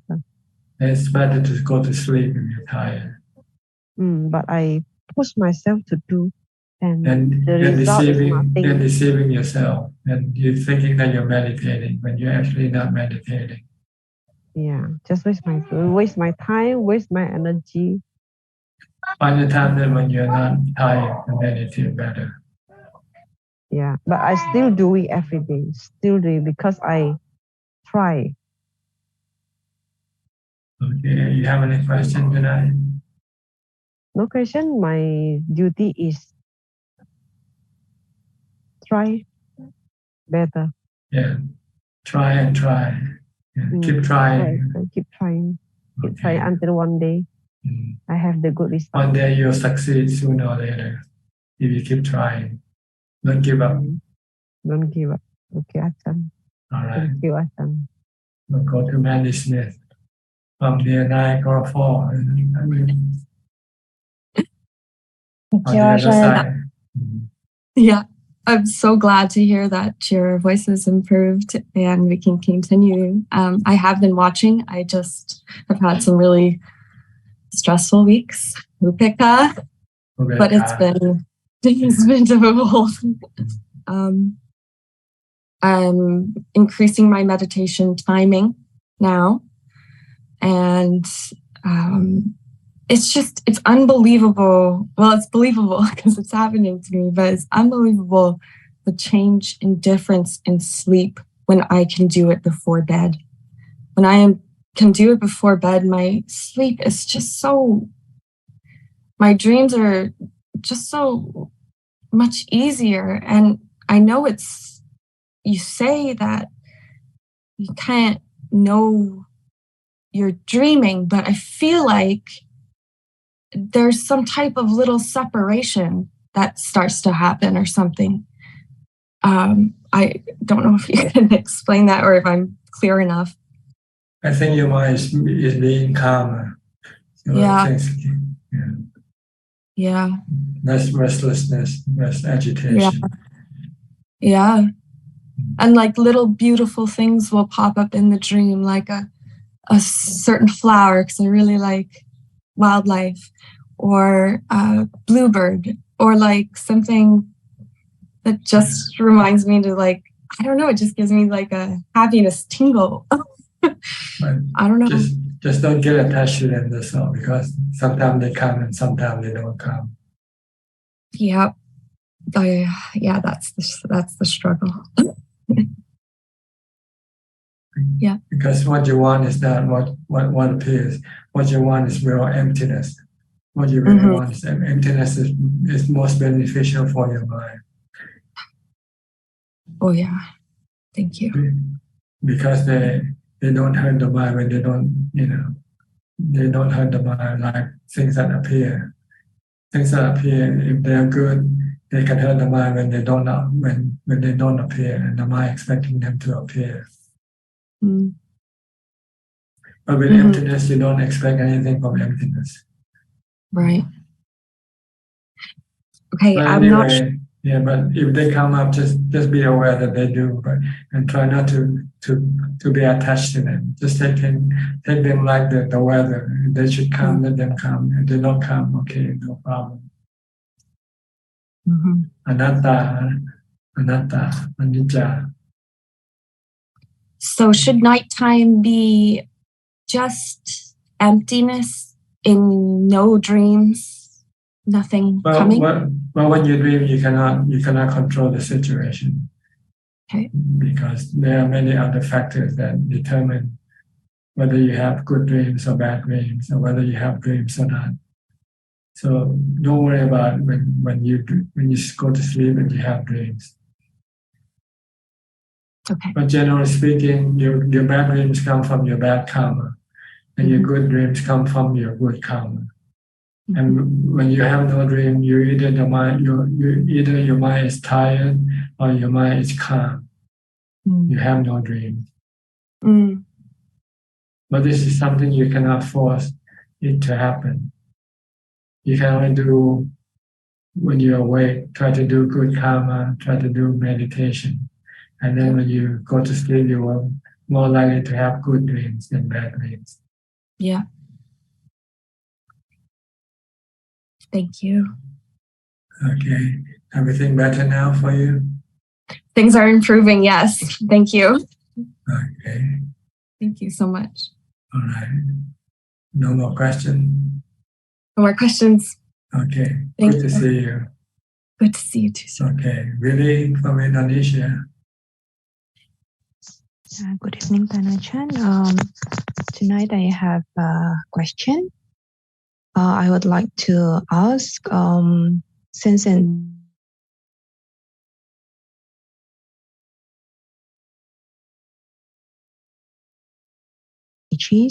so sometimes the monks might ask me to give a talk during the activities. So far, I try to refuse the request because I feel that if I have to give a talk, then it will stimulate a lot of thoughts, and then it might be a hindrance for my meditation. But then lately, there is a senior monk who gives the order to contribute a session during this temporary orientation program. so that maybe I can share my experience as a Meiji. So I tried to refuse, but since he still persists, I feel it is inappropriate if I keep refusing. So finally, I agreed to give a session. And so far, I just give like a Q&A session about my experience. And I think in the future, they might request to give a Dhamma talk. So what is Thanachan's advice or comments about this? I mean, should I just try my best to refuse the request, or I just follow the request because I stay in the monastery? Well, you have to see whether what you have to do will be in conflict with your practice or not. Will it harm your practice? Will it cause your practice to slow down or something? Then if that's the case, then maybe you don't want to do this teaching yet. Yeah. But on the other hand, if you're in a situation in which you have to do it because you're part of the organization and they want you to contribute, then you just might have to do it. Or you can have the option to go and look for a new place. Oh, okay. Oh, okay. Yeah, I mean, some of the condition here might not be suitable for meditation, but since so far I can't find other monastery which is be more supportive for meditation than this, so I feel okay. I just bear for time being. But and I also remember you said that I have to stay in one place for 5 years. But given the case, if let's say I can find another monastery which is more supportive, is it wise to try to go to the other monastery before the 5 years? Well, if you find that where you are now is not beneficial for your practice, and then the place will be more beneficial, then yes, I think you should use this as a criteria for your decision. Your practice is what you should consider. Whether you staying where you are now is better, or going away is better. Okay, but okay. If I find another place that I feel it might be better, I can just give it a chance. Is that right? Well, I don't know if you want to continue and to finish your 5 year where you are. That's another option also. Because if you don't sure whether the new place will be better than this place, maybe it's not. But it's not good to go when you're not sure.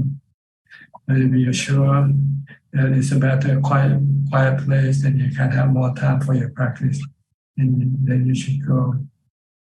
Because sometimes it might be like getting out of the frying pan and into the fire itself. Sorry, again, Thanachan.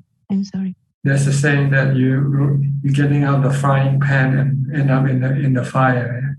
Oh, I see.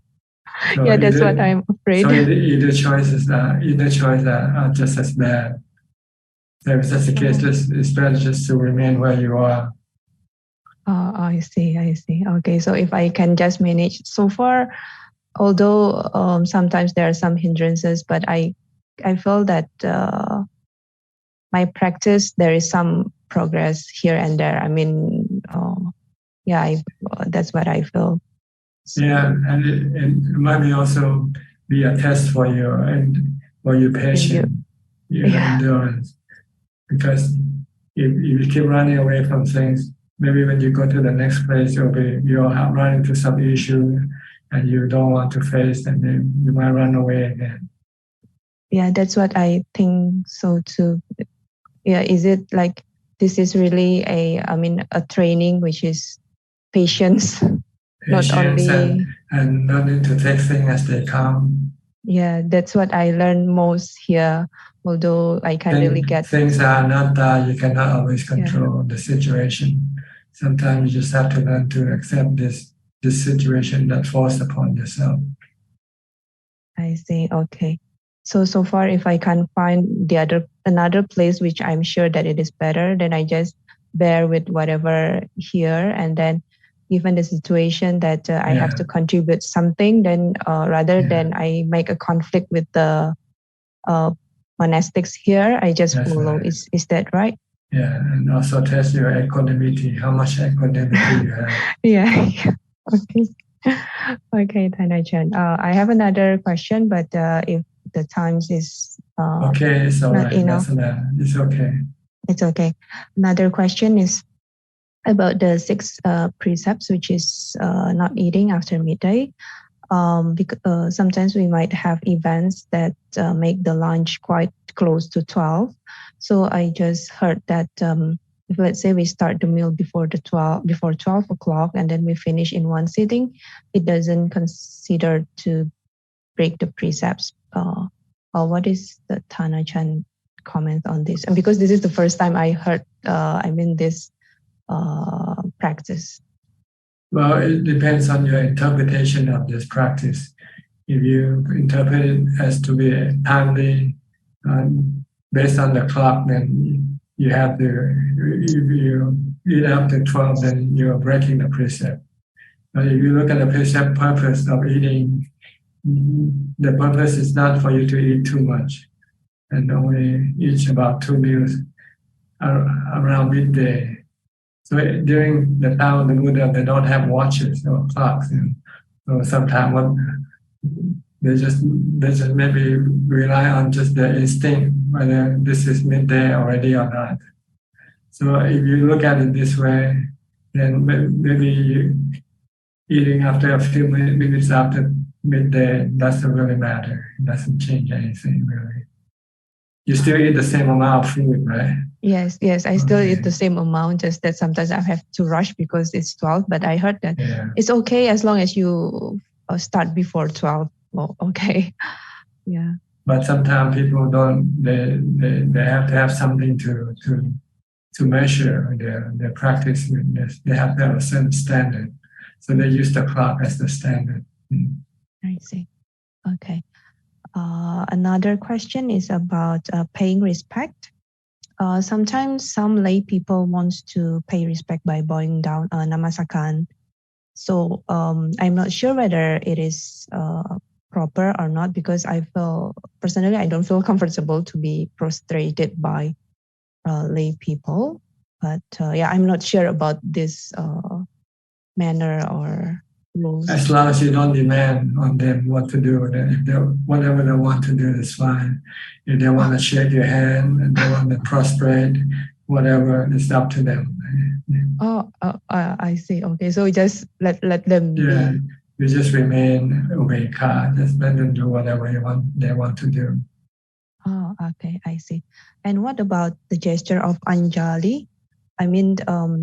Is it not allowed for me to Anjali like this to the lay people? Because I heard that because you are now an 8 preceptors, you are not supposed to give respect to the one with 5 precepts.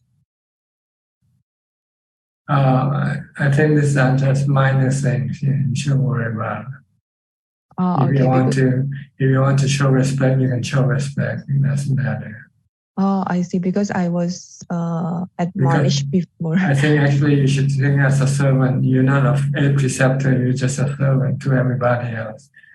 Yeah, because I try to be like a servant, like you said. So I try to treat everybody like the same. I try to be a servant, but yeah, sometimes some people say, no, you are not supposed to do that because you have to follow the established protocol. If you're not supposed to do it, then you don't do it. That's all.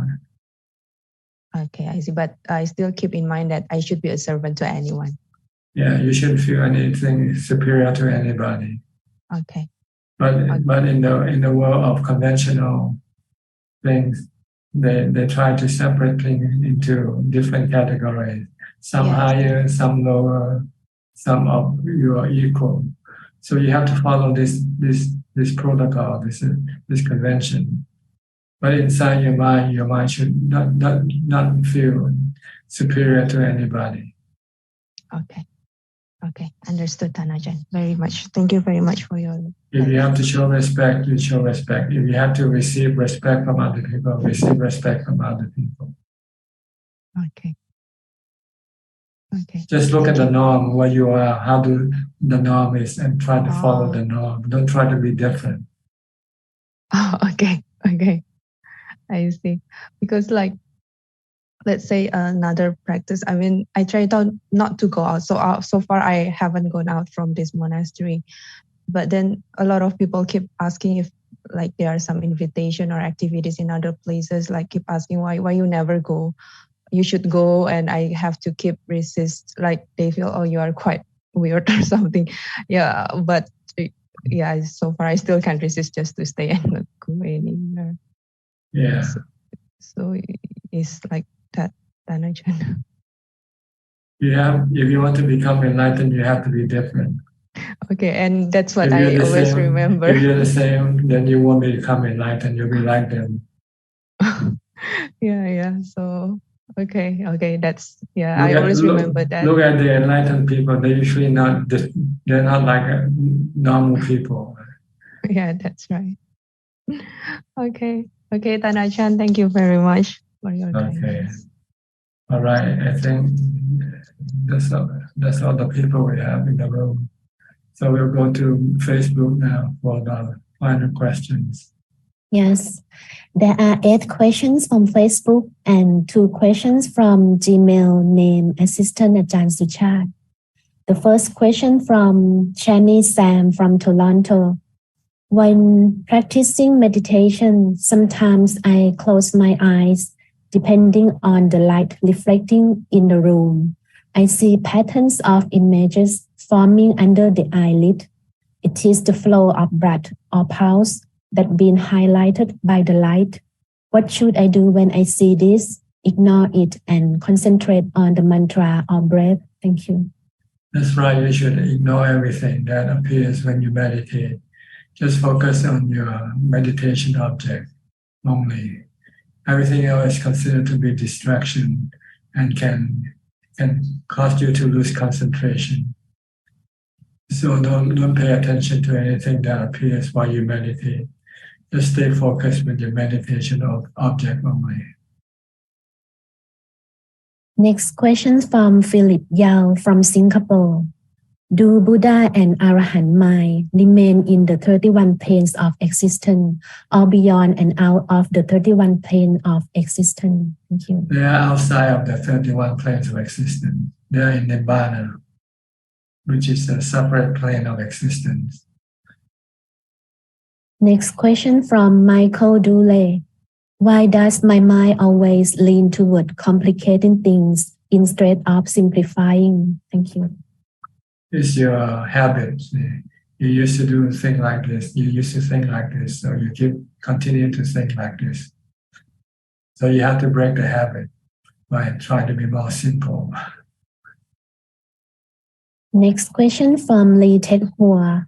Hi, Thanajan. Some Buddhists believe in making aspiration. Is making aspiration in line with Buddha's teaching? Thank you. Well, I think it's not aspiration in the word, I think they mean to have resolution. We have to set up resolution before we can achieve anything. So resolution is important in Buddhist practices. Like you have to set up a resolution to keep the precept, for instance, to meditate every day. This is a resolution that you have to have before you can actually do the thing itself. If you don't have resolution, then you can flip-flop. Someday you feel like doing it, you do it. Someday you don't feel like doing it, you don't do it. But if you set up resolution, I want to meditate every day, for instance, then you are committed. You're tied by your resolution. You cannot excuse yourself when the time comes for you to meditate and you're not meditating, and you know you're breaking up your resolution.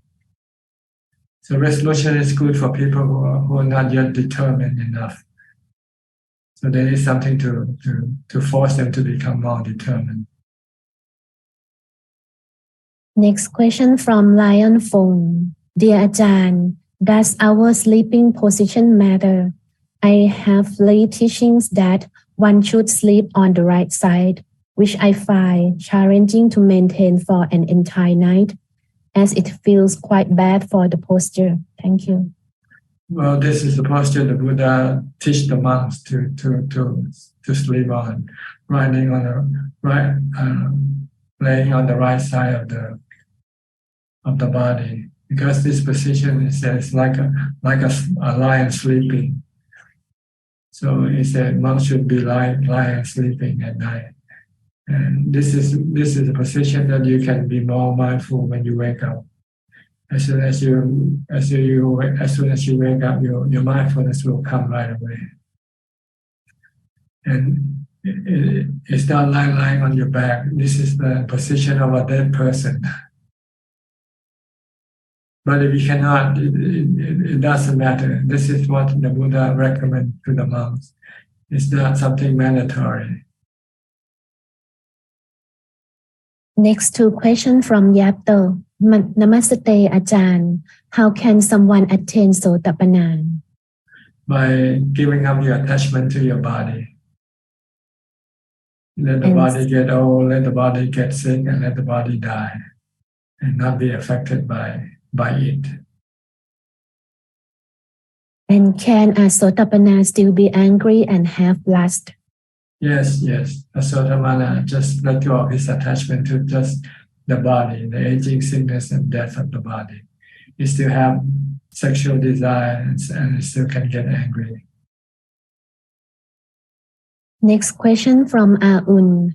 Hi Ajahn, I'm Abun from Penang, Malaysia. My question is how to differentiate the first jhana, second jhana, and third jhana when mindfulness focus to putto words. After few hours sitting meditation without disturbing by leg pain and numb is considered the first jhana. Sadhu. Well, you don't really need to differentiate. All you want to do is just keep focusing on your meditation object, and whatever the result you have, just know that that's the result. You don't have to know the name of that result, what it is. It's not important, because it can lead you to mislabeling your result. If you don't know, then just don't worry about it. Just make sure that when you meditate, your mind becomes calmer and calmer. That's all you want. Next question from Michael Dule. Why do I still crave for things when I know they cause suffering? Because you don't have enough equanimity to resist your craving. And last question from Francis Yip. Ajahn, I like to ask, is our desire or wish for our parents to be healthy is considered not good for my pursuit for enlightenment? My dad is very ill now, and I always hope he will get well. I know I can't stop nature or aging, but it hurts me to see him suffering from illness. What should I do? You need equanimity to be able to remain unaffected by their situation. So you understand the truth, but you cannot accept the truth because you don't have equanimity. Because when you don't have equanimity, your cravings want the other way around. Your cravings want them to last longer, to live without any sickness. So you have to practice more meditation to get to more equanimity.